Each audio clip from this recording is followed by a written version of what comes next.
So hello everyone and welcome to today's episode. I thought I would take you guys on a quick tour of Tone in order to show you how to convert some of your old gaming controllers into a modern MIDI masterpiece. So today what we're done is converted the gear shifter and pedals from my old Logitech G27, which I still like to use for sim racing, into a MIDI control surface for my Tone.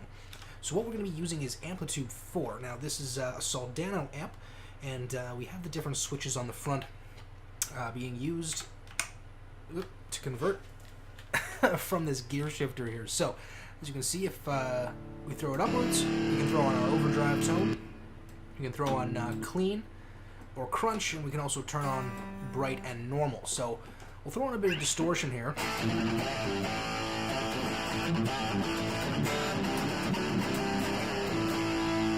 And we will hop over to our Stompbox page where I can show you guys a little bit about the three pedals we're using in combination here. So our clutch is going to be used for the the wah pedal, and you just give it a quick tap to turn it on.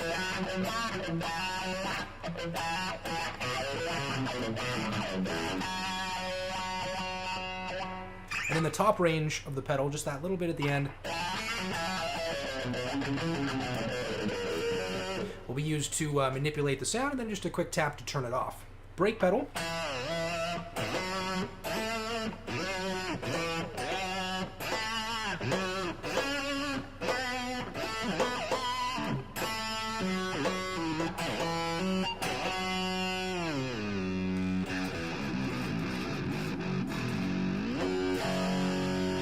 Used for a little bit of whammy action without having to take the hand off the picking action. So finally we have our expression pedal here.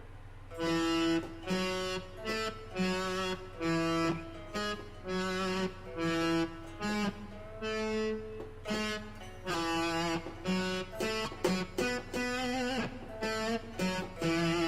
you can use this to take off that pick attack a little bit, make more of a nice bow sound.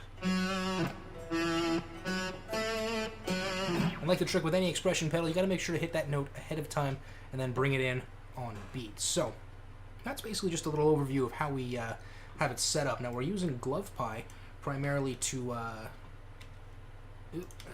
to run our conversion. So basically you can see here we're just using the joystick buttons to convert into MIDI continuous controller signals.